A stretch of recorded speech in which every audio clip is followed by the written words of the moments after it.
أعوذ بالله السميع العليم من الشيطان اللعين الرجيم بسم الله الرحمن الرحيم الحمد لله الملك الحق المبين المتصاغر لعظمته جبابرة الطاغين المتخاضع لكبريائه عتاة المتمردين المعترف بربوبيته سائر الخلق أجمعين والصلاة والسلام والتحية والإكرام على أشرف النبيين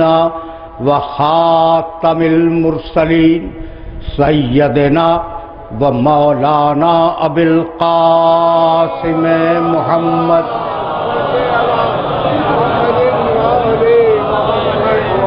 وأهل بيته الطيبين الطاهرين المعصومين المظلومين أما بعد فقد قال الله سبحانه وتعالى في محكم كتابه المبين بسم الله الرحمن الرحيم والعصر إن الإنسان لفي خسر إلا الذين آمنوا وعملوا الصالحات وتواصوا بالحق وتواصوا بالصبر صلوات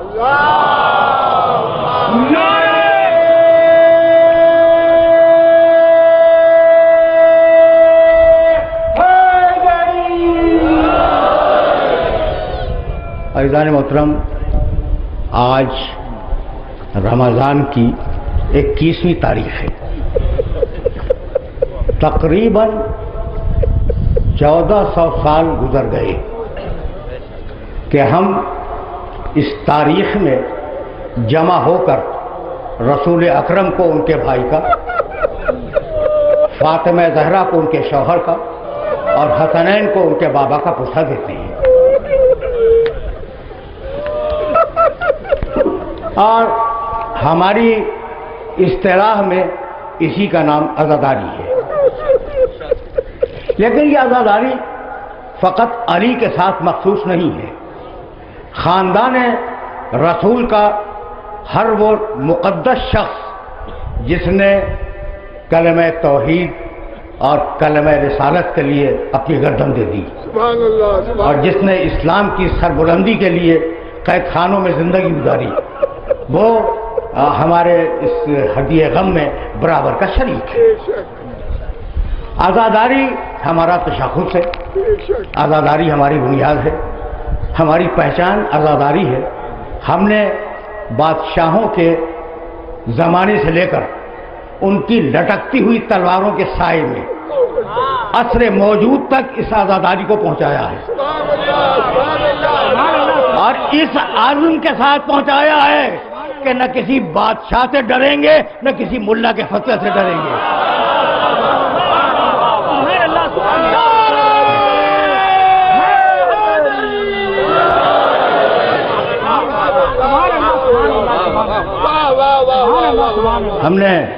ہم نے عزاداری کو محفوظ کیا۔ یہ ذوالجناح، یہ علم، یہ تابوت، کبھی ہماریاں، یہ جلوس ہماری اس عزاداری کا نشان ہے۔ میرے جملے یاد رکھنا، ہماری اس عزاداری کا نشان ہے، اور ان کا مقصد یہ ہے کہ ہمارے اجنبی دوست جو آل محمد کی قربانیوں کو پوری طرح نہیں سمجھتے، ان کے سامنے ان کی قربانیوں کا منظر مجسم ہو جائے، قربانیاں مجسم ہو جائیں۔ اس لیے ہم نے ان شعائر کو اپنے عزاداری کا حوالہ بنا دیا۔ اب ہمیں اس مرحلے فکر پہ رکنا نہیں ہے، لیکن اب یہ جملہ کہے بغیر میں آگے بڑھنا بھی نہیں چاہتا کہ یہ فرش جو ہم نے بچھایا ہے، یہ امن کا فرش ہے. بے شک اس فرش پر امن کا درس دیا جاتا ہے، عافیت کی دعائیں کی جاتی ہیں. یہ کسی سیاسی جماعت کا اکھاڑا نہیں ہے.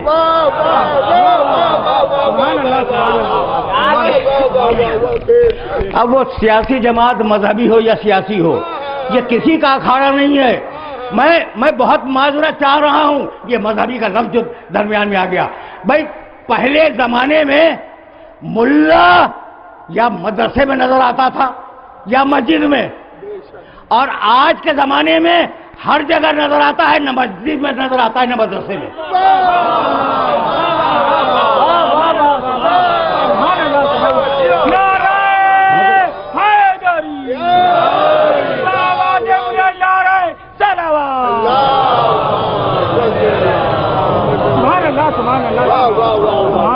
تو ہم نے اس فرش کو اسی لیے بچھایا کہ ہم تھوڑی سی مہلت اپنی آخرت کے لیے نکال لیں. وہ سورہ جو ہم نے آپ کی خدمت میں ہدیہ کیا، اس سورے میں یہی ارشاد فرمایا گیا ہے، والعصر ان الانسان لفی خسر. گزرتا ہوا زمانہ گواہ ہے کہ ایک ایک انسان گھاٹے میں ہے، ایک ایک انسان خسارے میں ہے. الا الذین آمنوا وعملوا الصالحات. بس انہیں گھاٹے سے بچاؤں گا جو عمل صالح کریں، جو ایمان لائیں اور حق پہ قائم رہیں، صبر کا اعلان کرتے رہیں. یہ مرحلہ فکر ہے، اور اس مرحلہ فکر پر اپنے سننے والوں کو روکنا چاہ رہا ہوں کہ بھائی یہ جو مہلت ملی ہے، آئے ہو عالم ارواح سے، جانا ہے آخرت کی طرف، درمیان میں یہ تھوڑی سی مہلت مل گئی ہے. اگر اس میں خسارے سے بچنے کا بندوبست کر لو تو اس سے بہتر کیا ہوگا. تو ہماری یہ مجلسیں خسارے سے بچنے کا بندوبست ہیں.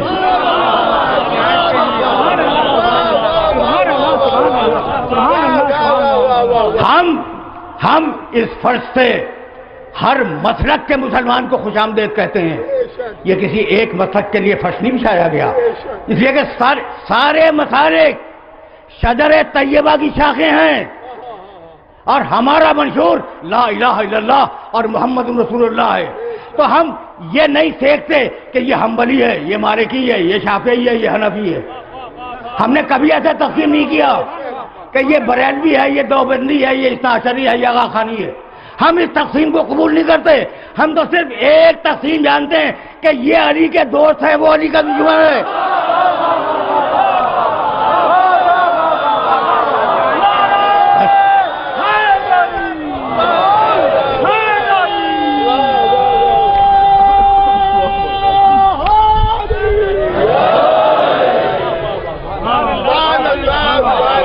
دنیا کان کھول کے سن لے. اور اب میرا جملہ کہنے دو کہ ہم نے کبھی کسی بڑی طاقت سے خوف نہیں کھایا. آج تک ہم نے کسی بھی سپر پاور سے خوف نہیں کھایا، اس لیے کہ ہماری قومی مزاج کی پالیسی میں دو باتیں ہیں: ایک جیو اور جینے دو، دوسرے مثبت غیر جانبداری. ہم غیر جانبدار ہیں لیکن پازیٹو غیر جانبدار ہیں. یعنی میں کہنا یہ چاہ رہا ہوں کہ اگر کسی بڑی طاقت نے ہمیں سمجھے بغیر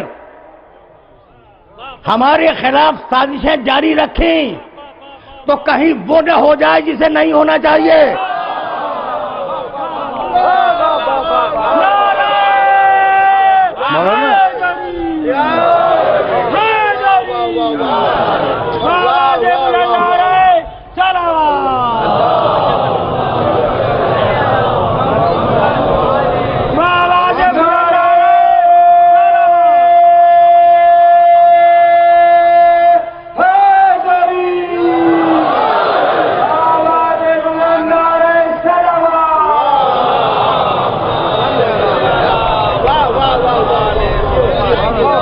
کہیں وہ نہ ہو جائے، یہ تو نہیں ہونا چاہیے.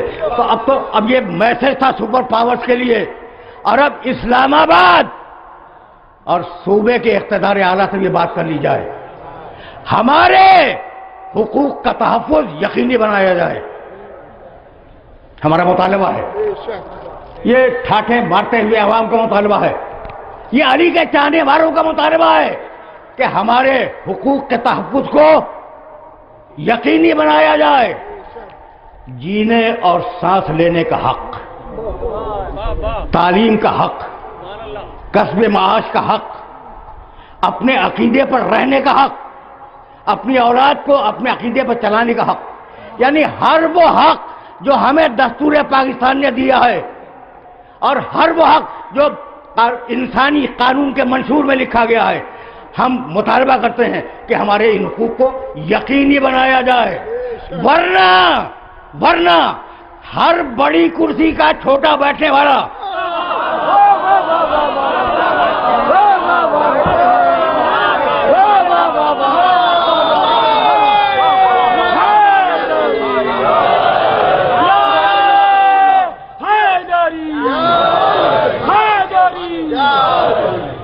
ہر بڑی کرسی کا چھوٹا بیٹھنے والا، چاہے وہ اسلام آباد میں ہو، چاہے وہ رائے گنج میں ہو یا کراچی میں،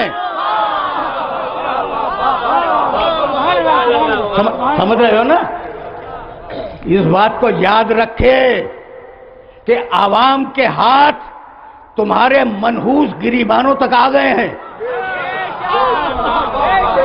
لیکن اب جملہ سنو، عوام کے ہاتھ تمہارے منحوس گریبانوں تک آ گئے ہیں، ہو سکتا ہے کہ تم ان ہاتھوں کے پریشر کو برداشت کر لو، لیکن ماتمداروں کے تماچے کو برداشت نہیں کر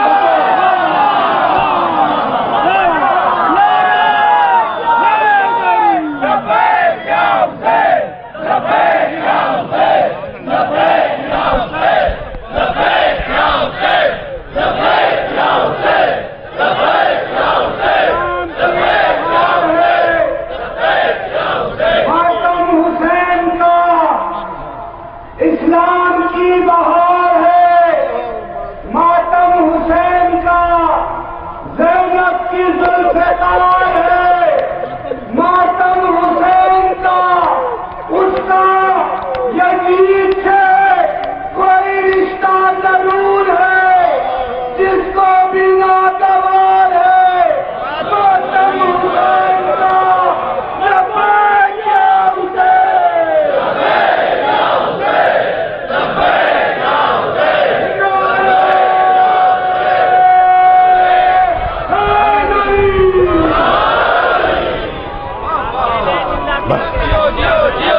میرے عزیزوں، میرے دوستوں، زیادہ وقت نہیں لوں گا، اس لیے کہ سورہ مبارکہ کی طرف پھر مجھے واپس جانا ہے، لیکن ہم نے اپنے حقوق بتلا دیے اور ہم درخواست کرتے ہیں کہ ہمارے ان حقوق کو سنجیدہ نگاہوں سے دیکھا جائے اور انہیں پورا کیا جائے۔ میں کیا کروں، میری مجبوری ہے۔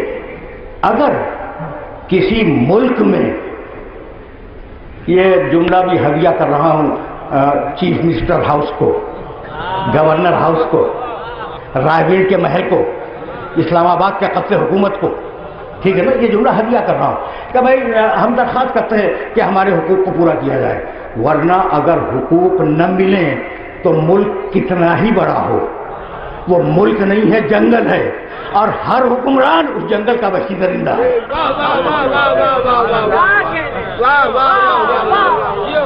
ہر حکمران اس جنگل کا وحشی درندہ ہے۔ اس سے زیادہ آج کچھ نہیں کہنا چاہ رہا ہوں۔ بھئی ایسا ہے کیوں؟ بھئی ایسا صرف اس لیے ہے کہ تم نے آخرت کے لیے کچھ نہیں کیا، تم نے کمپیوٹر ایجاد کیا دنیا کے لیے، تم نے ماڈرن ٹیکنالوجی انٹروڈیوس کی دنیا کے لیے، آخرت کے لیے کچھ کیا؟ آخرت کے لیے کچھ ایجاد ہوا؟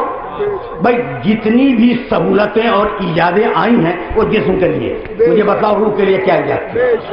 تو روح چیخے گی یا نہیں؟ یہ بہت نازک جملہ ہے جو میں نے کہا، جسم کو تم نے آسائشیں فراہم کر دی لیکن روح کے لیے تم نے کچھ نہیں کیا تو روح چیخے گی نا۔ تو آئے ہو عالم ارواح سے، جاؤ گے آخرت کی طرف، یہی ہے نا۔ اب کر رہے ہو اس دنیا میں، پروردگار کہنے لگا کہ کلا ان الانسان لیطغی ان رآہ استغنی ان الی ربک رجعا، یہ جو اکڑ کے چل رہے ہیں نا انسان، ان کو بتلا دو کہ واپس تو ہماری بارگاہ میں آنا ہے نا، انہیں بتلا دو کہ واپس تو ہماری بارگاہ میں آنا ہے۔ تو اب جو نظام ہدایت دیا اللہ نے، اس نظام ہدایت کو قبول کرو۔ توجہ رہے، توجہ رہے، اب موضوع سے بڑا راست ہوا. اب اللہ نے جو نظام ہدایت دیا ہے اس نظام ہدایت کو قبول کر لو، خسارے سے بچ جاؤ گے. بھائی نظام ہدایت کا ہے، سورہ دائر میں کہا اِنَّا هَدَيْنَاهُ السَّبِيلَ اِمَّا شَاكِرًا وَإِمَّا كَفُورًا، ہدایت ہم کریں گے. سورہ بلد میں کہا أَلَمْ نَجْعَلْ لَهُ عَيْنَيْنِ وَلِسَانًا وَشَفَتَيْنِ وَهَدَيْنَاهُ النَّجْدَيْنِ، ہم نے دونوں راستوں کو ہدایت کر دی. سورہ واللیل میں کہا إِنَّ عَلَيْنَا لَلْهُدَىٰ وَإِنَّ لَنَا لَلْآخِرَةَ وَالْأُولَىٰ، ہدایت کا فریضہ ہمارا، اللہ بول رہا ہے ہدایت کا فریضہ ہمارا ہے، ہدایت ہم کریں گے. دنیا بھی ہماری ملکیت ہے، آخرت بھی ہماری ملکیت ہے. تو 3 مقامات سے آیتیں میرے پاس بہت ہیں، 3 مقامات سے میں نے آیتیں پڑھی. ہدایت ہم کریں گے، ہدایت ہم کریں گے، ہدایت ہم کریں گے. اور ہم دعا مانگ رہے ہیں نماز میں اهدنا الصراط المستقیم، مالک تو ہدایت کر دے. تو دعا مانگ رہے ہیں مالک تو ہدایت کر دے، اور ہادی خود بنائے جا رہے ہیں. یہ کیسی منطق ہے؟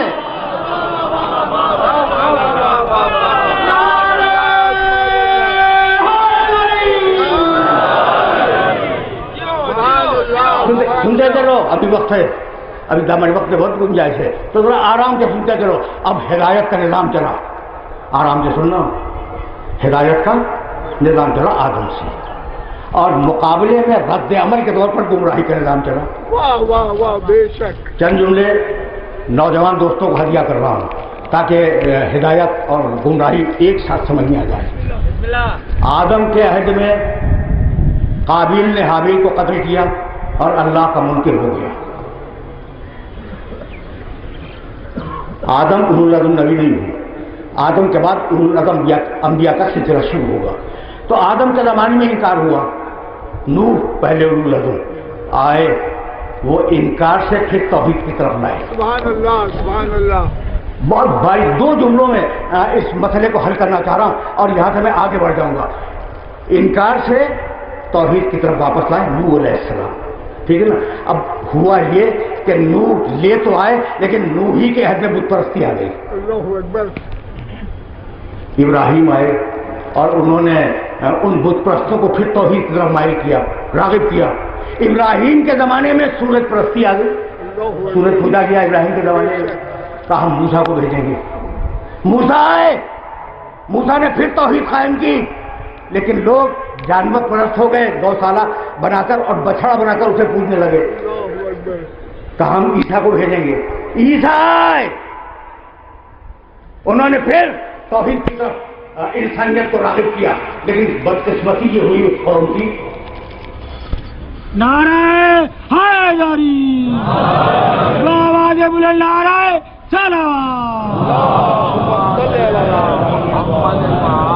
محمد. کیا کہہ رہا تھا بھائی؟ حضرت عیسیٰ کو بھیجا توحید کو. یہ ہوتا میں اپنے محترم نوجوانوں کا حافظہ ٹیسٹ کر رہا تھا. سنو بھائی سنو. عہد نوح سے بت پرستی شروع ہوئی، ٹھیک. عہد ابراہیم میں سورج پرستی شروع ہوئی. عہد موسیٰ میں جانور پرستی شروع ہوئی. جانور پرستی سے بھی عیسیٰ علیہ السلام نے ہٹا کے پھر توحید کی طرف لائے، تو خود انسان پرستی شروع ہو گئی. انہیں کو خدا کا بیٹا کہہ دیا گیا، خدا کا جز اور خدا کا بیٹا. 5واں اولو العزم نبی آیا ہمارا نبی، اور اب اس نے آواز دی لا الہ الا اللہ، کوئی خدا نہیں سوائے اللہ کے، جن کی پوجا ہوتی نہیں. اگر نبی کرتا رہتا کہ بت خدا نہیں، سورج خدا نہیں، جانور خدا نہیں، انسان خدا نہیں، بس اللہ خدا ہے، تو کتنا لمبا ہو جاتا کلمہ. یہ ہے کلمے کی طاقت اور کلمے کی قوت کہ لا الہ، کوئی خدا نہیں، نہ سورج خدا، نہ جانور خدا، نہ بت خدا، نہ انسان خدا. بھائی عجیب بڑھے کیونکہ میں تمہیں لے آیا میں بس فقط اللہ خدا. تو یہ میرے محمد کے جملے کی طاقت تھی کہ کوئی خدا نہیں، اور اب محمد کی گود کا پلا ہوا نہیں.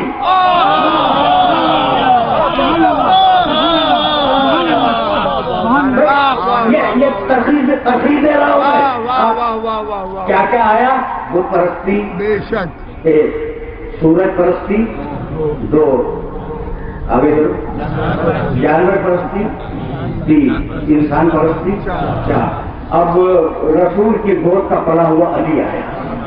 رسول نے تو زبان سے فرمایا تھا نا کہ لا الہ الا اللہ، کوئی خدا نہیں سوائے اللہ کے۔ میرے علی نے کیا کیا؟ بت توڑے کے بت خدا نہیں، سورج پلٹایا کہ سورج خدا نہیں، اور ادھر کو چیرا کے جانور خدا نہیں، خود سجدہ کیا کہ انسان خدا نہیں۔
میرے دوستو، کلمہ لایا میرا نبی اور اس کا نام ہے محمد رسول اللہ۔ مولانا اب میں مقام محمد تک آیا اور اب یہ جملے ہدیہ کر رہا ہوں۔ سورہ آل عمران میں پروردگار نے اپنے نبی کا تعارف کرایا، وما محمد الا رسول، محمد کچھ نہیں ہے الا رسول۔ توجہ رہے، میں نے کلمہ بھی پڑھا لا الہ الا اللہ، وہاں بھی اللہ تھا، اس آئے مبارکہ میں بھی اللہ ہے، وما محمد الا رسول، محمد کچھ نہیں ہے، ذمہ داری سے ترجمہ کر رہا ہوں، بس میرا رسول ہے۔ ہو گئی بات؟ یہ دو جملے تو ذہن میں رہیں گے، لا الہ الا اللہ، وما محمد الا رسول۔ یہ بھول گئے؟ سورہ والعصر ابھی تو پڑھیے، بسم اللہ الرحمن الرحیم، والعصر ان الانسان لفی خسر۔ جناب مولانا بھی تشریف لا رہے ہیں۔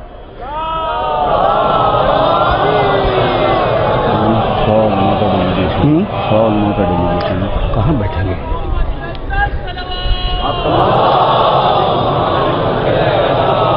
کہاں بیٹھیں گے؟ 100 کے قریب ہیں اس میں۔ کہاں بیٹھیں گے؟ اچھا، 2 ہندو بھی آ رہے ہیں۔ نہیں، سب پلیز پلان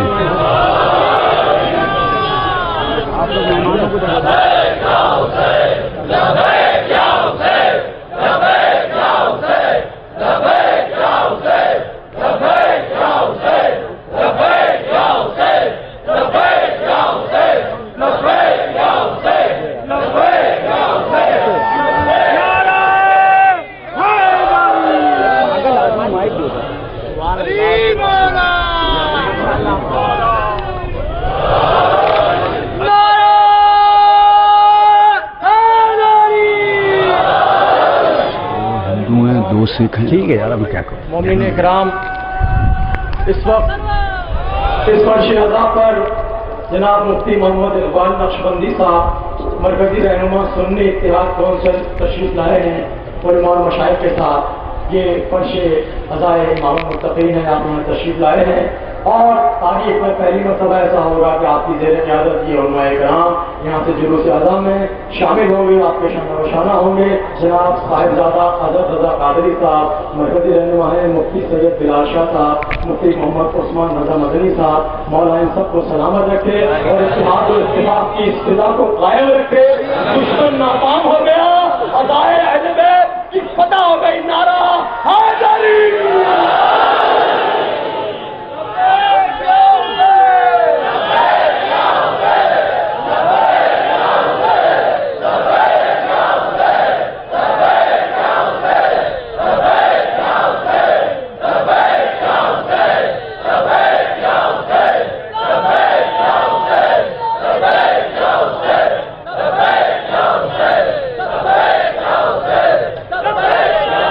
میرے دوستو،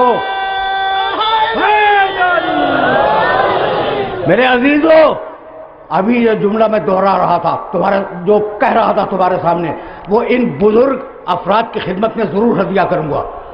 میں آپ حضرات کا شکر گزار ہوں، خیر مقدم کرتا ہوں۔ اور ابھی آپ کے تشریف لانے سے پہلے میں یہ کہہ رہا تھا کہ میری قومی پالیسی یہ ہے کہ ہم ملت اسلامیہ کو فرقوں میں نہیں بانٹتے۔ جو بھی لا الہ الا اللہ محمد رسول اللہ کا ہے وہ ہمارے سر کا تاج ہے۔ تو ہم یہ نہیں دیکھتے کہ یہ بریلوی ہے، دیوبندی ہے، چکرالوی ہے، نہیں دیکھتے۔ ہم یہ بھی نہیں دیکھتے کہ یہ حنفی ہے یا حنبلی ہے یا مالکی ہے یا جعفری ہے، ہم یہ نہیں دیکھا کرتے۔ ہمارے نزدیک تو کل ایک تقسیم ہے کہ یہ علی کا دوست ہے، وہ علی کا دشمن ہے۔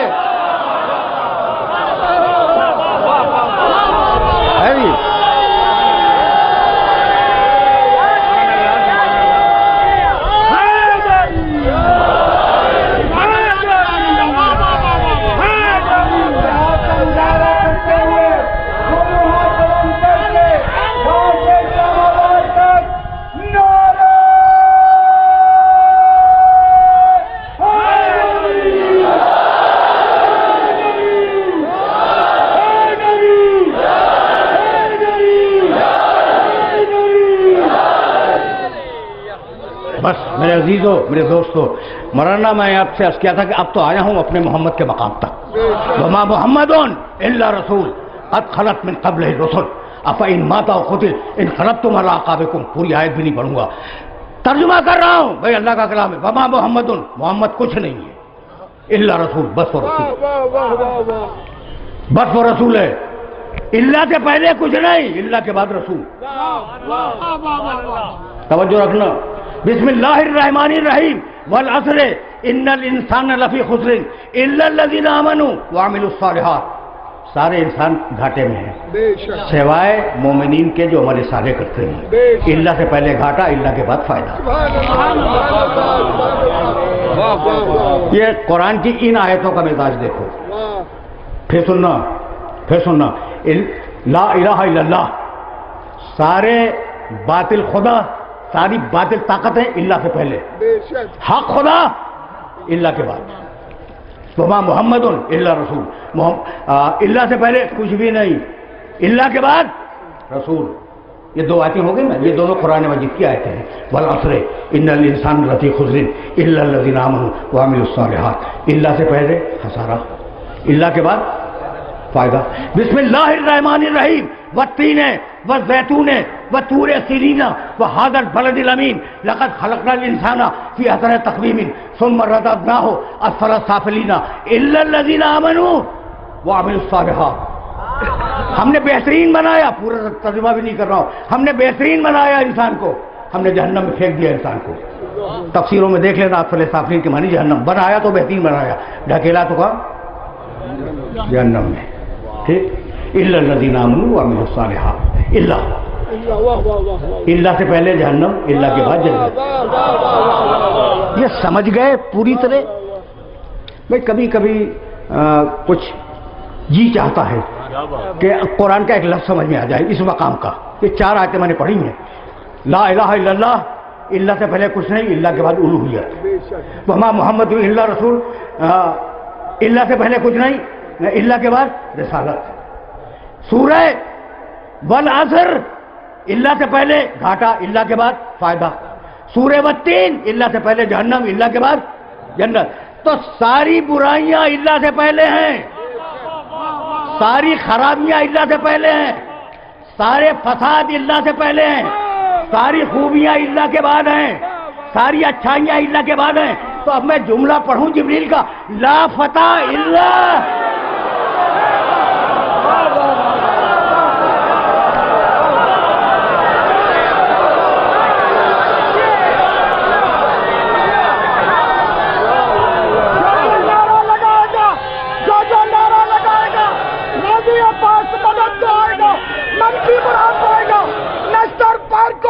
غدیر خود کا میدان سمجھتے ہوئے، علی کی ولایت پر اقرار کرتے ہوئے، دونوں ہاتھ فضا میں بلند کر کے پوری طاقت سے نعرہ حیدری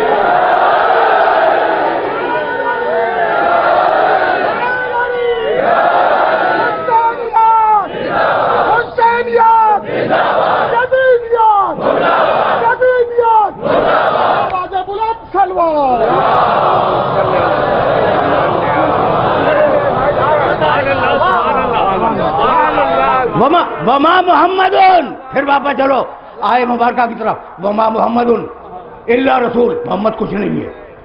میری زبان جل جائے لیکن قرآن ترجمہ تو یہی کروں گا. مولانا تائید کر رہے ہیں آپ میری؟ وما محمد، محمد کچھ نہیں ہے، الا رسول، محمد رسول اللہ کچھ نہیں ہے، بس کیا ہے؟ میرے رسول ہیں. اب میں پوچھوں کہ کیا عبد المطلب کے پوتے نہیں ہیں؟ کیا عبداللہ کے بیٹے نہیں ہیں؟ کیا آمنہ کے بیٹے نہیں ہیں؟ کیا ازواج مکرمات کے شوہر نہیں ہیں؟ کیا فاطمہ کے باپ نہیں ہیں؟ کیا علی کے بھائی نہیں ہیں؟ کیا حسنین کے نانا نہیں ہیں نا؟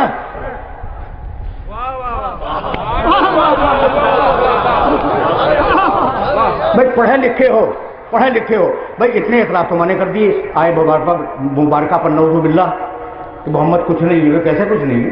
عبد المطلب کا پوتا ہے، عبداللہ اور آمنہ کا بیٹا ہے، ابو طالب کا بھتیجا ہے، ازواج مکرمات کا شوہر ہے، فاطمہ زہرا کا باپ ہے، حسنین کا نانا ہے نا؟ اچھا بھائی اتنے رشتے تو انہیں گنا دیے، آپ کیسے فرما رہی ہیں کچھ نہیں ہے؟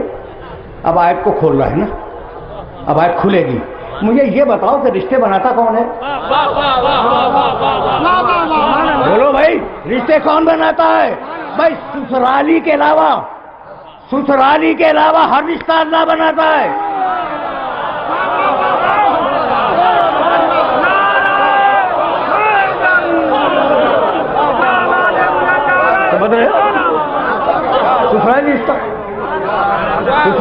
سسرالی رشتے کے علاوہ ہر رشتہ اللہ بناتا ہے. تو جو رشتے بناتا ہے اس نے توڑ دی. بھائی آپ کو اعتراض کیا؟ تو اب ماننا ہی پڑے گا کہ پروردگار نے اپنے حبیب کے ہر رشتے کو توڑ دیا اور اپنے آپ سے اس کا رشتہ جوڑا کہ کسی کا باپ نہیں ہے، کسی کا بھائی نہیں ہے، کسی کا نانا نہیں ہے، کسی کا نواسا نہیں ہے، کسی کا پوتا نہیں، بس میرا رسول ہے. تو اب میرا رسول اللہ کا رسول ہے. طے ہو گئی بات. اب اسے باپ نہ سمجھنا. تمہیں برا تو لگ رہا ہوگا، اب وہ ہوں گے تمہاری نگاہ میں فاطمہ زہرا کے باپ. اللہ کہتا ہے نہیں، کوئی رشتہ نہیں، بس میرا رسول ہے. ہوں گے تمہارے حسنین کے نانا. اللہ کہہ رہا ہے کچھ نہیں، بس میرا رسول ہے. سمجھ میں آ گئی بات؟ سمجھ میں آ گئی. تو اب یہ محمد رسول اللہ فقط رسول ہے، نہ باپ ہے، نہ بیٹا ہے، نہ نانا ہے، نہ دادا، کچھ نہیں ہے، فقط رسول ہے. تو ایسا رسول اگر بیٹی کو دیکھ کے کھڑا ہو جائے تو باپ نہیں کھڑا ہوا، رسالت کھڑی ہوئی.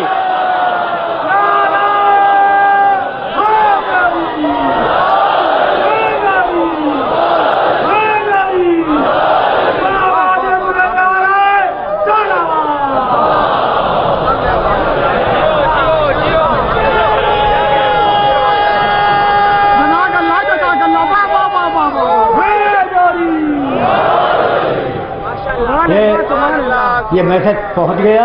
اب اس میسج کو آگے بڑھا لو، خود بڑھاؤ کہ ایسا محمد جو فقط رسول ہے اگر بیٹی کو دیکھ کے کھڑا ہو جائے تو باپ نہیں کھڑا ہوا، رسالت کھڑی ہوئی. اور ایسا رسول اگر چچا سے مدد مانگ لے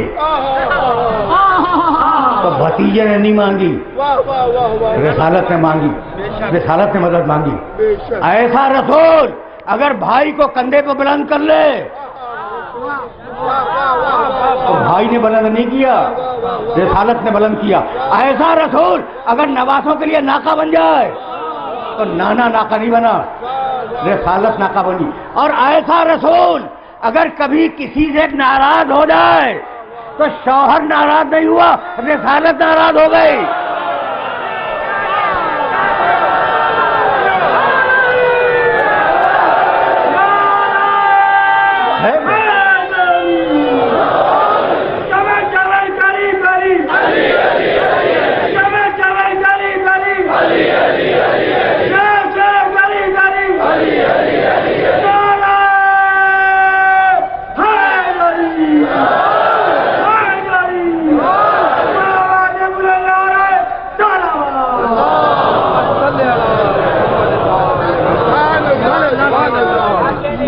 اب ذرا تعارف دیکھتے جاؤ میرے نبی کا. اور میں ہمیشہ یہی کہتا ہوں کہ اگر علی کو پہچاننا ہے تو نبی کے رشتے سے پہچانیں گے۔ سبحان اللہ سبحان علی نہیں سمجھ میں آئے گا اگر نبی سمجھ میں نہ آئے۔ تو یہ تھی سورہ آل عمران کی آیت۔ اور اب سورہ احزاب میں ارشاد فرمایا 7 عہدے یا ایھا النبی انا ارسلناک شاہدا ومبشرا ونذیرا وداعیا الی اللہ باذنہ وسراجا، سب کو یاد ہے، منیرا،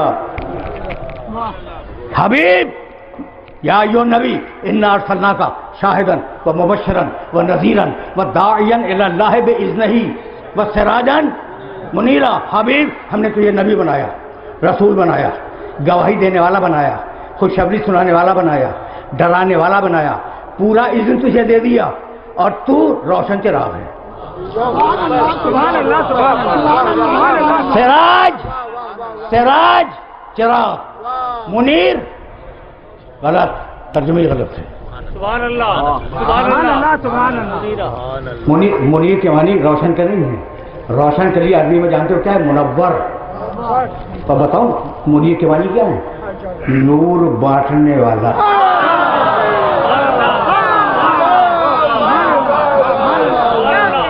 اب آپ سے فتویٰ، مولانا آپ سے فتویٰ کہ جو نور بانٹ رہا ہو کیا خود نور نہیں ہوگا؟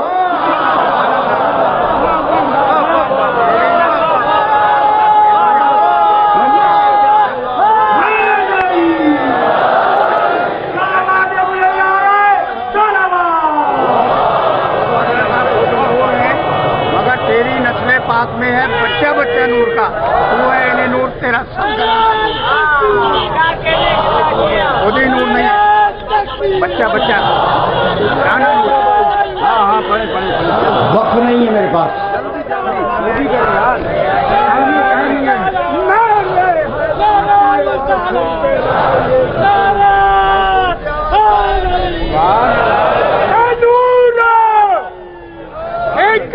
ہستیاں دو یارو، نور ہی کا ہستیاں دو یارو، کنو نبی دے کنو میں علی آکھاں، دونوں ہستیاں چمن سواریا ہے، کنو پھولتا کنو میں کلی آکھاں، جے کر علی میں خدا آکھاں، پھر رب دا کنو میں ولی آکھاں، تینو چاہیے منیر ذرا مختصر فرمائے۔ علی آکھاں، علی آکھاں، دونوں ہاتھ بلند کر کے نعرہ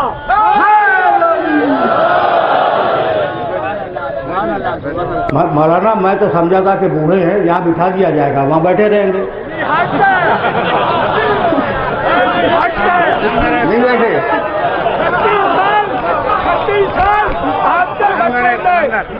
اچھا بھائی، تو اب وقت نہیں ہے، دامن وقت میں گنجائش نہیں ہے۔ اب یہ جو درمیان میں خلل آتے ہیں نا تو تقریر کا ٹیمپو ٹوٹ جاتا ہے۔ کیا کہہ رہا تھا میں کیا کہہ رہا تھا؟ منیر۔ اچھا تو اب دو مقامات، یا ایھا النبی انا ارسلناک شاہدا ومبشرا ونذیرا وداعیا الی اللہ باذنہ وسراجا منیرا۔ ذرا سا داعیا الی اللہ باذنہ کو سمجھتے جاؤ، پھر سراجا منیرا پہ آ جاؤں گا میں، اور پھر شاید تمہارا علی بھی تمہاری سمجھ میں آ جائے گا، انشاءاللہ آ جائے گا۔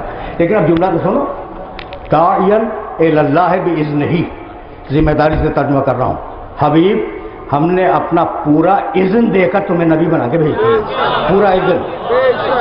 اب پڑھوں سورہ مائدہ، 5واں سورہ قرآن مجید کا، اس کی آیت پڑھوں۔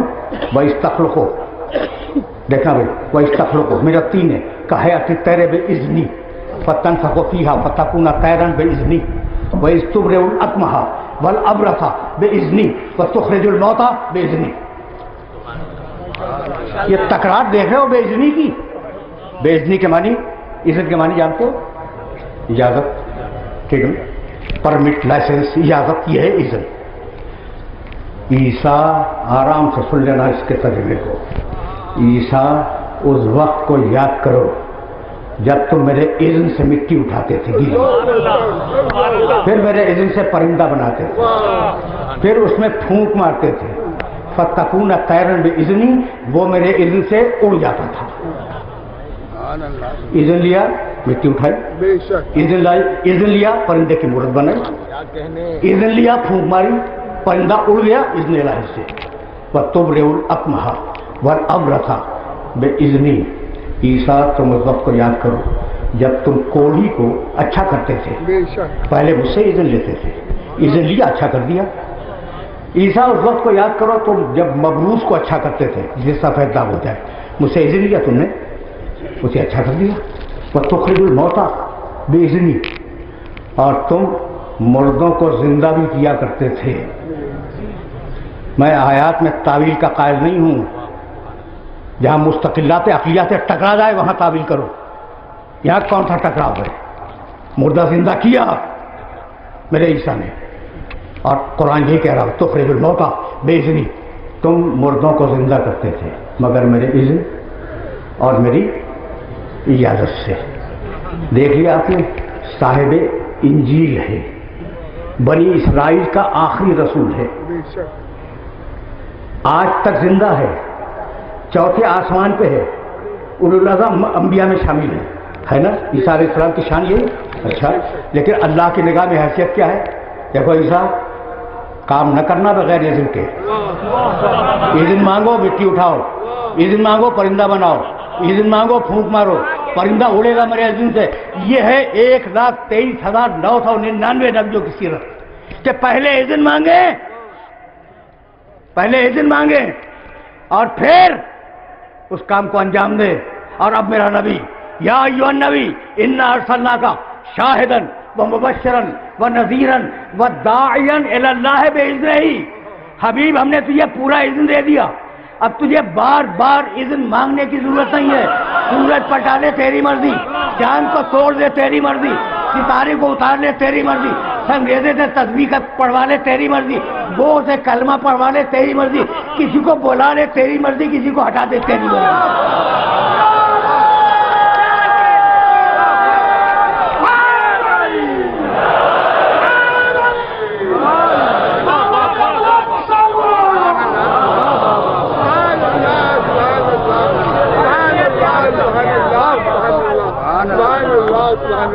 سن رہے ہو نا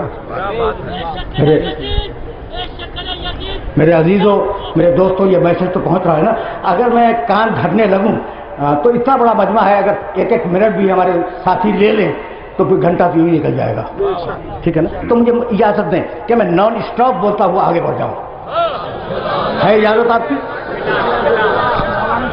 بھائی سننا، اسی آئے مبارکہ پہ رکا ہوا ہوں اور اب آگے جاؤں گا، لیکن اب یہاں لایا ہوں تمہیں داعیا الی اللہ باذنہ وسراجا منیرا۔ حبیب تو میرا چراغ ہے۔ کہ کون ہے؟ محمد رسول اللہ، اللہ کا چراغ۔ بھائی یہ صاحبزادے کس کے بیٹھے ہوئے؟ یہ سب آپ کے چشم و چراغ ہیں۔ چراغ بولتے ہیں بیٹے کو۔ اس گھر کو آگ لگ گئی،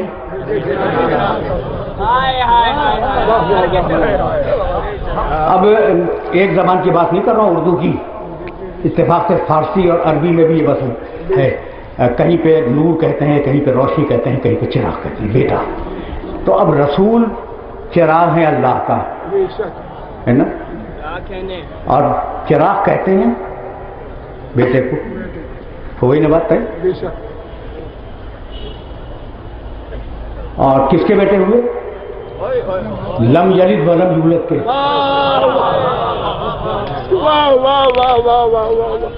تو یہ چراغ کہہ کے پروردگار سمجھانا کیا چاہتا ہے؟ سمجھانا یہ چاہتا ہے کہ میں تو لم یلد ولم یولد، میرا تو کوئی بیٹا نہ ہو سکتا ہے اور نہ دائرۂ عقل میں آتا ہے، تو اگر میرا کوئی بیٹا ہوتا تو عیسیٰ نہ ہوتا، یہ محمد ہوتا۔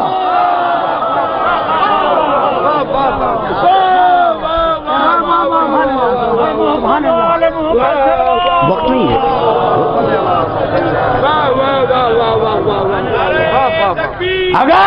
اگر میرا کوئی بیٹا ہوتا تو عیسیٰ نہ ہوتے، یہ محمد ہوتا۔ شاید تم اسے میری خطابت سمجھ رہے ہو۔ سورہ زخرف کی آیت پڑھ دوں، قل ان کان للرحمن ولد فانا اول العابدین۔ رسول کہہ دے کہ اگر میرے اللہ کا کوئی بیٹا ہوتا تو کیا میرے علاوہ ہوتا؟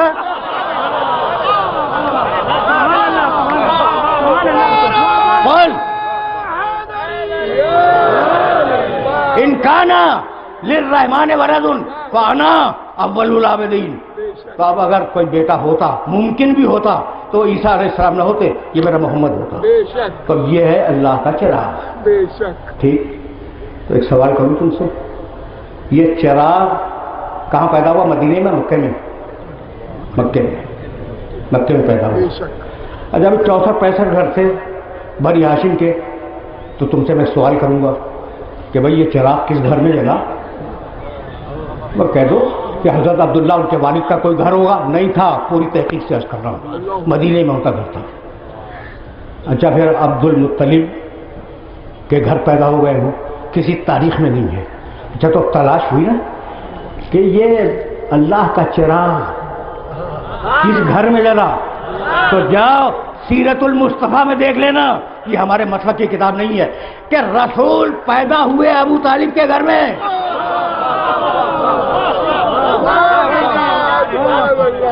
رسول پیدا ہوئے ابو طالب کے گھر میں.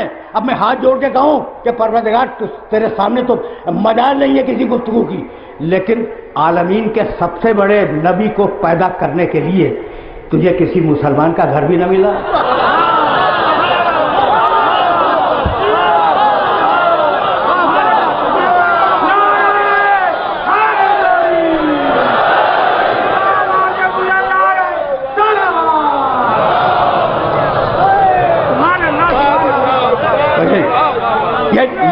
یہی میں تم سے فیصلہ کرواؤں گا. اب چراغ پہ تو اعتراض نہیں ہے نا تمہیں؟ تو خدا کا چراغ جلا ابو طالب کے گھر میں. مالک گستاخی معاف، اور اللہ سے گستاخی کرنے میں کوئی حرج نہیں ہے، صوفیاء کرام کرتے رہے ہیں.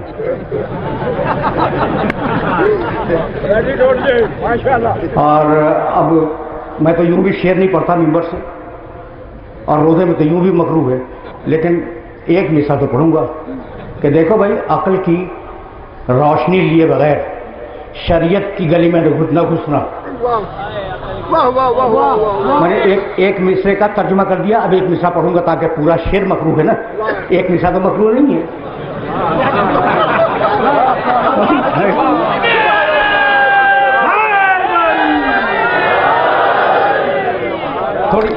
تھوڑی سی فقہ بھی آتی ہے، اس سے میں نے فائدہ اٹھایا. بھائی پورا شعر تو نہیں پڑھ رہا ہوں میں تو ایک مصرع پڑھوں گا. پہلے مصرے کا میں نے ترجمہ کر دیا. کیا ترجمہ کر دیا؟ کہ شریعت کے کوچے میں عقل کی روشنی کے بغیر داخل نہ ہونا. اب دوسرا مصرع پڑھو، با محمد ہوشیار ہو، با خدا دیوانہ باش. جتنی دیوانگی کرنی ہے وہ خدا سے کرو، محمد کے بعد خبردار حد زیادہ اٹھا دو. سمجھ گئے؟ تو خدا سے دیوانگی تو کرنے دو. مالک احسان تو ہو گیا تجھ پر کہ تیرا چراغ جلا ابو طالب کے گھر میں.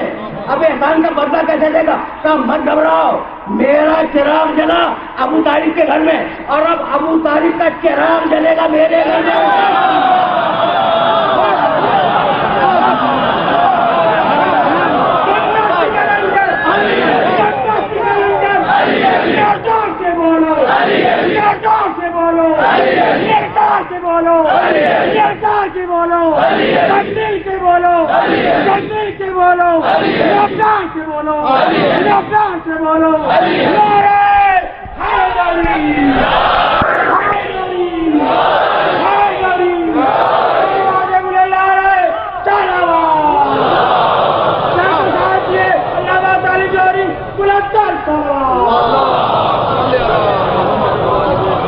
دیکھ رہے ہو میرے نبی کے حوالے سے میرے علی کو دیکھ رہے ہو. تو اب ذرا سا اور آگے بڑھ جاؤں، اب دامن وقت سے واقعی گنجائش نہیں ہے، لیکن میں مجبور ہوں کہ جب تمہیں سورہ احزاب تک لے آیا. بھائی سورہ احزاب تو ایک بڑا عجیب و غریب سورہ ہے. آیہ درود بھی اسی میں ہے، آیہ ختم نبوت بھی اسی میں ہے. میں رکتا، لیکن اب وقت نہیں ہے. اب میں صرف ایک سورہ کی طرف رکوں گا. بسم اللہ الرحمن الرحیم. میرا محمد، والضحیٰ واللیل اذا سجا ما ودعک ربک وما قلی وللآخرۃ خیر لک من الاولی ولسوف یعطیک ربک فترضی. تین ہی تو آیتیں رہ گئی اس کے بعد، لیکن وہ نہیں پڑھ رہا ہوں میں، ان کی ابھی فی الحال ضرورت نہیں ہے. والضحیٰ، دن کے گرم وقت کی قسم. واللیل اذا سجا، جب رات اندھیری ہو جائے اس وقت کی قسم.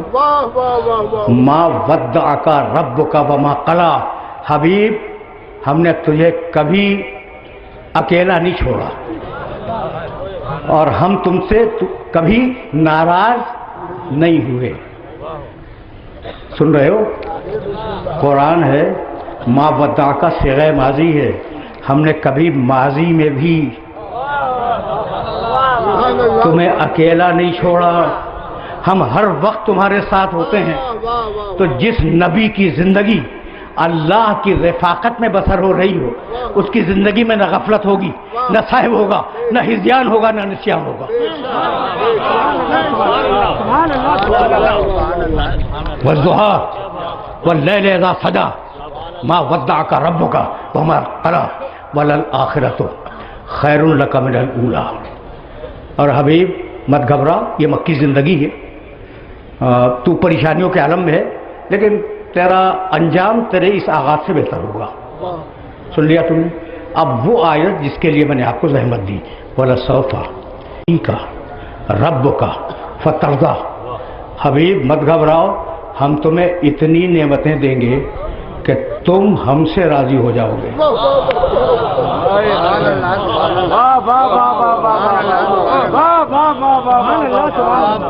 یعنی یہ عجیب آیت ہے، میری سمجھ میں نہیں آتی. حبیب ہم تمہیں اتنی نعمتیں دیں گے کہ تم ہم سے راضی ہو جاؤ گے.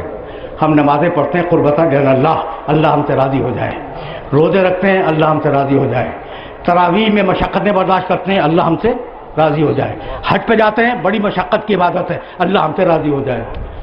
ٹھیک ہے نا؟ اور اللہ کی تمنا ہے کہ میرا محمد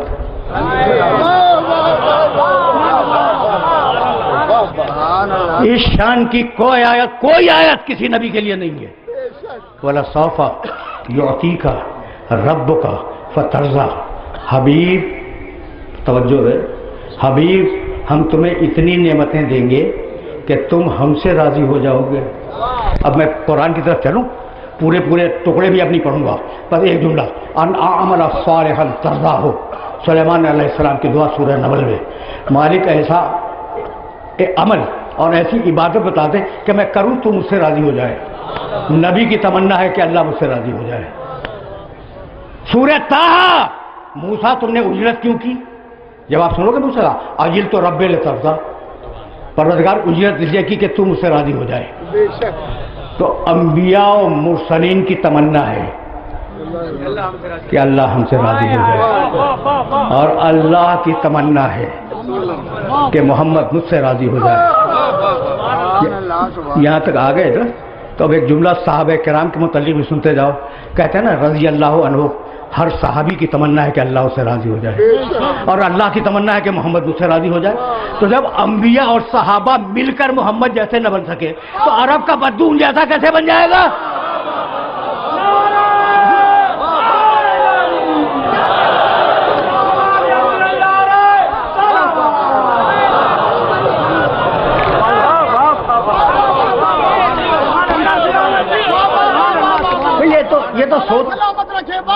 یہ تو سوچنے کی بات ہے نا.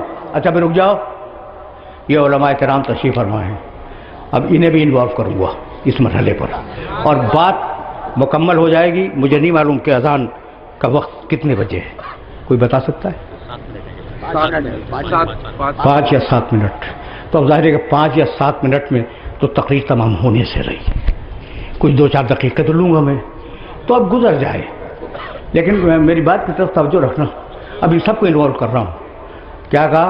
حبیب ہم تمہیں اتنی نعمتیں دیں گے کہ تم ہم سے راضی ہو جاؤ گے. یہی ہے نا؟ چلو بھائی اللہ سے پوچھیں کہ پروردگار کتنی دے گا؟ ڈانٹ کے بھگا دے گا، میں جانوں میرا حبیب جانے، تو بیچ میں کہاں سے آ گیا؟ اول تو اللہ سے بات کرنے کا امکان ہی نہیں ہے، وہ بات ہی نہیں کرتا وسیلے کے بغیر.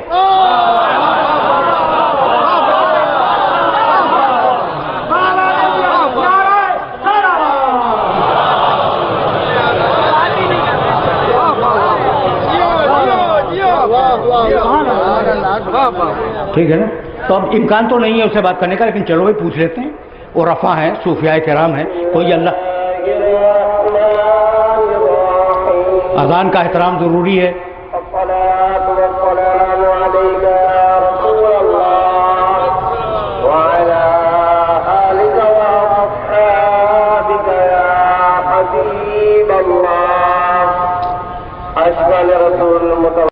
میں ابھی یہ کہہ رہا تھا کہ میں اب اپنے ان بزرگ دوستوں کو انوالو کروں گا.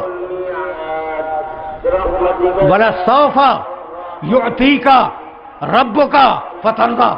حبیب ہم تمہیں اتنی نعمتیں عطا کریں گے کہ تم ہم سے راضی ہو جاؤ گے. چلو بھائی اللہ سے پوچھیں کتنی دے گا، اللہ سے پوچھو کہ کتنی نعمتیں عطا کرے گا، ڈانٹ کے بھگا دے گا. میں جانوں میرا حبیب جانے. اچھا میرے رسول کے پاس آ گئے، یا رسول اللہ آپ بتائیے کہ آپ کتنی نعمتوں پہ راضی ہوں گے. رحمت للعالمین عالمین ہیں، لیکن ڈانٹ کے بھگا دیں گے کہ میں جانوں میرا خدا جانے. آپ بھی کہاں پہ آ گئے؟ یا رسول اللہ آپ کتنی نعمتوں پہ راضی ہوں گے؟ زندگی میں کہتے تھے یا رسول اللہ، کہنا بھی غلط ہے.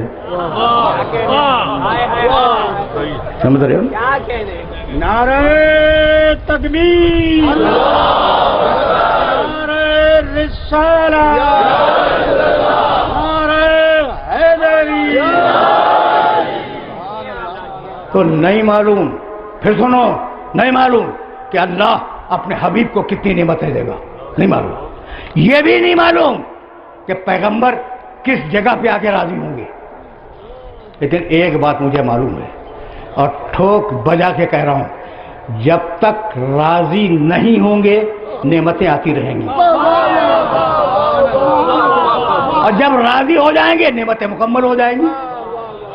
یہ جملہ یاد رکھو گے، جب تک راضی نہیں ہوں گے نعمتیں آتی رہیں گی، جب راضی ہو جائیں گے تو نعمتیں تمام ہو جائیں گی.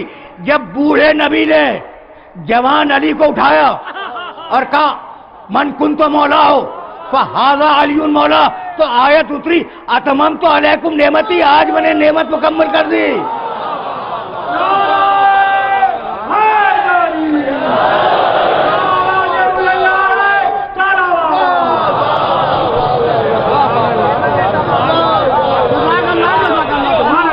ابھی آؤں گا میں.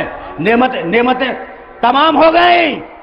اتممت علیکم نعمتی. بھائی اب یہ آیت تو میں بعد میں دیکھوں گا، لیکن جب آئی تھی نا غدیر کے سلسلے کی آیت، تو یا ایھا رسول بلغ، پڑھے لکھے ہو اس لیے جملہ کہہ رہا ہوں، یا ایھا رسول بلغ ما انزل الیک من ربک.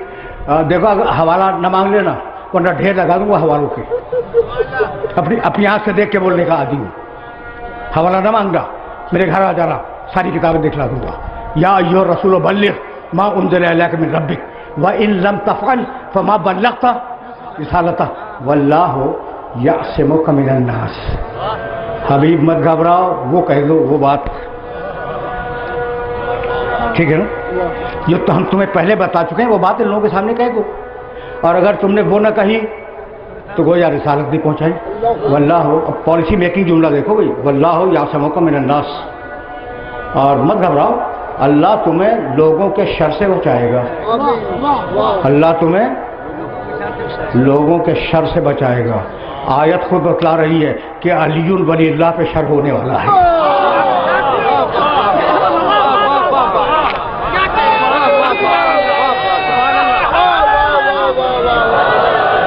یہ میں آیت کی داخلی شہادت سے بات کر رہا ہوں، کوئی حوالہ نہیں ہے. خود بتا رہی واللہ یعصمک من الناس.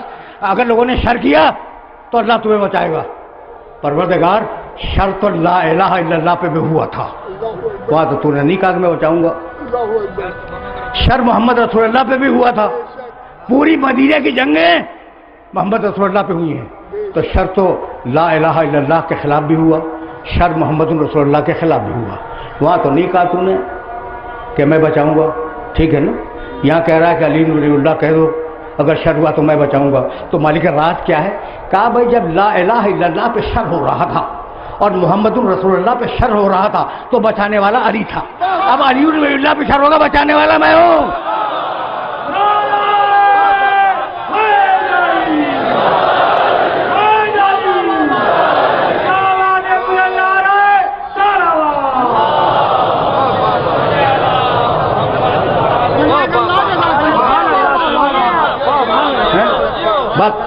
واضح ہو گئی نا؟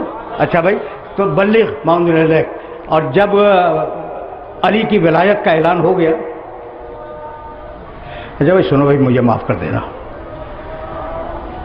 میرا یہ ایشو ہی نہیں ہے کہ علی بادشاہ ہے کہ خلیفہ ہے، 25ویں ہے کہ 5ویں ہے کہ 4تھے ہیں کہ 10ویں ہے، میرا یہ موضوع نہیں ہے، خدا کی قسم نہیں ہے۔ بے شک اس لیے اب خلیفہ لے لو، مثلا اللہ خلیفہ، رسول خلیفہ، علی خلیفہ، جملہ صحیح ہے؟ بہت بےہودہ ہے، ٹھیک؟ اچھا اللہ نبی، رسول نبی، علی نبی، پھر بھائی گڑبڑ، ٹھیک ہے نا؟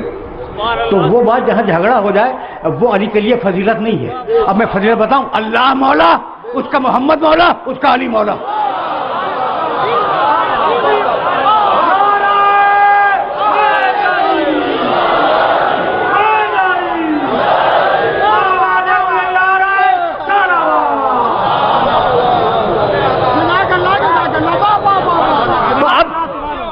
موضوع خلافت نہیں ہے، موضوع بادشاہت نہیں ہے، موضوع ہے میرے علی کی ولایت۔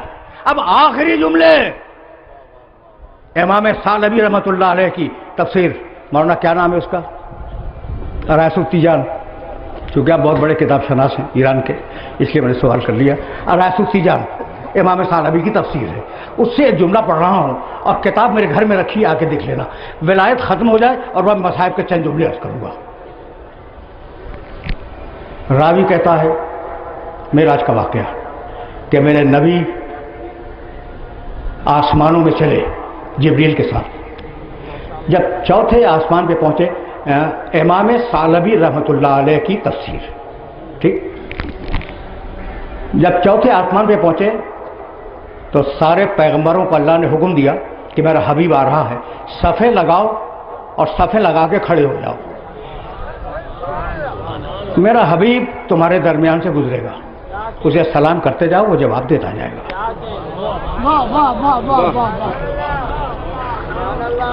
اب ظاہر ہے کہ وہاں کا کوئی رپورٹر نہیں ہے، میڈیا تھا نہیں وہاں، کوئی رپورٹر وہاں کا نہیں ہے، تو اب راوی ہی پہ اعتبار کرنا ہوگا۔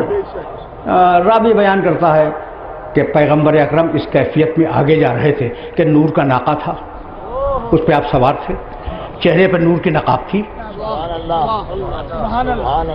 جبریل نور کی مہار تھامے ہوئے انہیں لے جا رہے تھے، داہنے بائیں سے پیغمبر سلام کرتے جا رہے تھے اور پیغمبر اکرم انہیں جواب دیتے جا رہے تھے۔ جب سب کو جواب سلام دے دیا تو ایک مرتبہ حکم ہوا کہ حبیب ان سے پوچھو کہ ہم نے کن شرطوں پہ انہیں نبوت دی ہے۔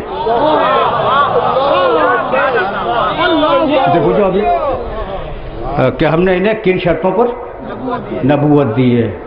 اب روایت دو طریقوں سے آئی ہے، بیما ارسلتم، میرے نبی بوڑھے اور کہنے لگے کہ کن شرطوں پہ تمہیں رسالت ملی، اور بعد میں بیما بعثتم، تمہیں اللہ نے جو بعثت کے لیے حکم دیا تو شرطیں کیا تھیں کہ تم مبعوث کر دیے جاؤ۔ تو بالاتفاق سارے نبیوں نے 3 جملے کہے، کہا یا رسول اللہ وہ 3 شرطیں تھیں ہمیں نبوت ملنے کی۔ پہلی شرط اللہ کی توحید کا اقرار، دوسری شرط آپ کی نبوت کا اقرار، تیسری شرط آپ کے بھائی علی کی ولایت کا۔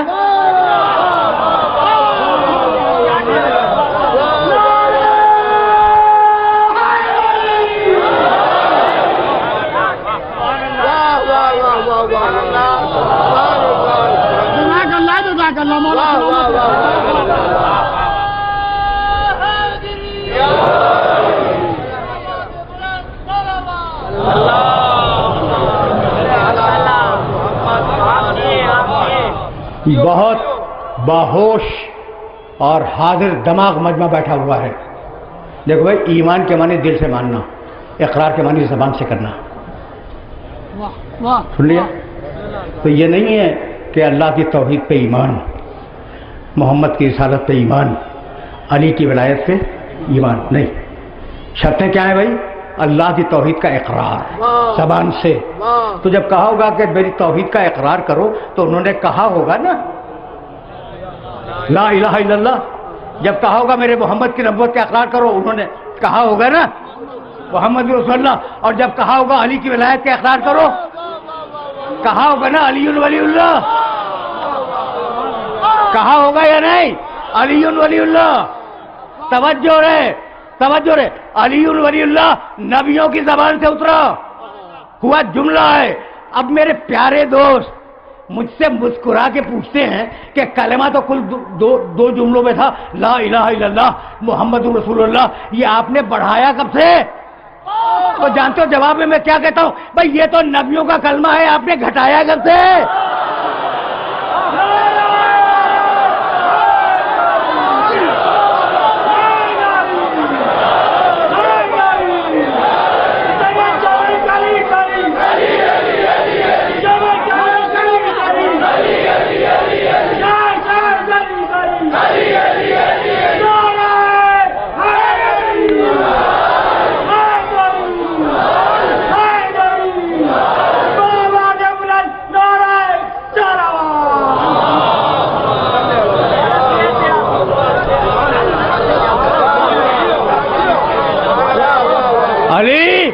علی اللہ سے اتنا قریب کہ اس کی ولایت شرط نبوت بن جائے. میں نے زحمت دی اور میں بہت معذرت خواہ ہوں، اتنا قریب کہ جب ضربت لگی ہے نا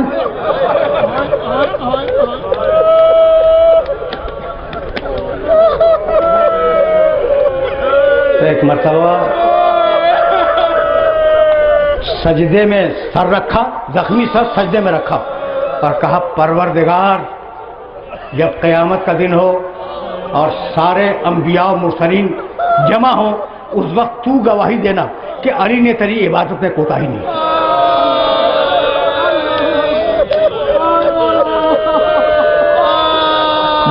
دو چار جملے سن لو اور مجھے اجازت دے دو. تمہاری سدائیں بلند ہو گئی اور یہی محل مجلس محل مجلس اتنا ہی ہوتا ہے، لیکن اب دو چار جملے جی چاہتا ہے کہ تمہاری خدمت میں عرض کر دوں. ضربت لگی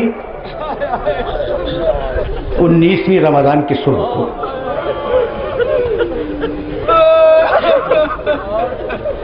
سر اٹھایا، خاک مسجد کی مٹی خاک مسجد اٹھائی اپنے زخمی سر پہ ڈالی اور آیت پڑھی منہا خلقناکم وفیہا نعیدکم ومنہا نخرجکم تارۃ اخری.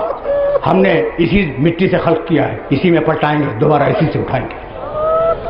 اور پھر وہ جملہ کہا جو بار بار سنتے ہو، فزت برب الکعبہ، رب کعبہ کی قسم کامیاب ہو. واقعات چھوڑ رہا ہوں. گلیم میں ڈالے گئے اور گلیم چلا. جب گھر کے دروازے پہ پہنچا ایک طرف سے حسن ابن علی نے اٹھایا تھا، دوسری طرف سے حسین ابن علی نے اٹھایا تھا، پیچھے دو علی کے ساتھیوں نے اٹھایا ہوا تھا. کہنے لگے بیٹے حسن سن رہے ہو نا، سیدانیاں رو رہی ہیں.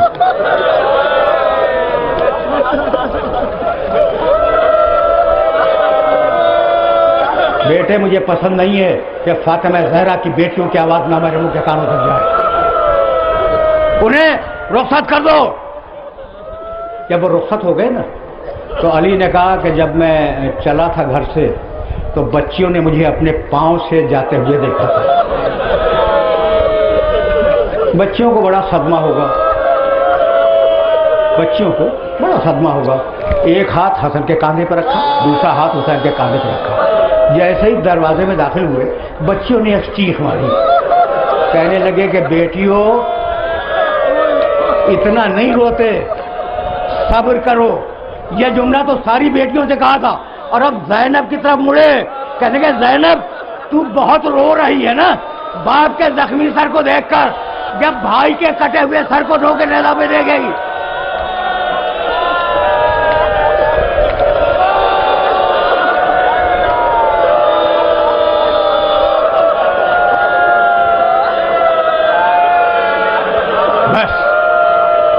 تم نے گریہ کیا، لیکن اب شہزادی کا تذکرہ آ گیا ہے تو میں شہزادی ہی کے تذکرے میں بات کو مکمل کروں گا.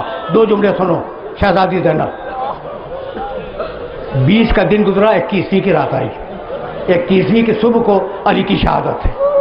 سب کو معلوم ہے آج ہم 21ویں کی دوپہر گزار رہے ہیں. علی کے دوست آئے، آدھی رات کے قریب کہا میرے دوستوں کو بلاؤ. علی کے دوست آئے، کچھ دیر بیٹھے اور اب میرے خدا کی قسم ہم یوں ہی نہیں مان لیتے امام. اس وقت میں 21ویں کی رات ہے. ساتھیوں سے ملے, خیریت پوچھی اور اس کے بعد کہنے لگے سلونی سلونی قبلہ تک. تاریخ ہے تاریخ, پوچھو. اور اس کے بعد ایک جملہ کہا جو زندگی میں کبھی نہیں کہا تھا. کہنے لگے کہ زیادہ نہ پوچھنا اس لیے کہ علی کمزور ہو گیا. سن لیا. پھر بھی کچھ لوگوں نے سوالات کیے, علی نے جوابات دیے, کتابوں میں موجود ہیں, میں نے دیکھے. پھر اپنے ساتھیوں کو مخاطب کیا. اسبغ ابن نباتہ ہیں, حجر ابن عدی ہیں, دوسرے بزرگ تشریف فرما ہیں. کہنے لگے نیکی کی راہ پہ چلنا, یتیموں کا خیال رکھنا, تقوی اختیار کیے رہنا, اور ہر وہ امر جس کے لیے رسول نے حکم دیا ہے اسے ادا کرتے رہنا. یہ کہہ کے اپنا ہاتھ زخمی پیشانی پہ رکھا اور کہنے لگے حفظکم اللہ. لوگوں سنو, اب مجھے محشر میں دیکھو گے. بس جیسے ہی علی نے کہا کہ تم مجھے محشر میں دیکھو گے, پردے کے پیچھے سے سیدانیوں کے رونے کی آواز آئی. کہنے لگے اہل کوفہ رک جاؤ, جانتے ہو یہ کون بیویاں رو رہی ہیں؟ یہ محمد کی نواسیاں ہیں, فاطمہ زہرا کی بیٹیاں ہیں. ایک دن کوفے میں آئیں گی, ان کا خیال رکھنا.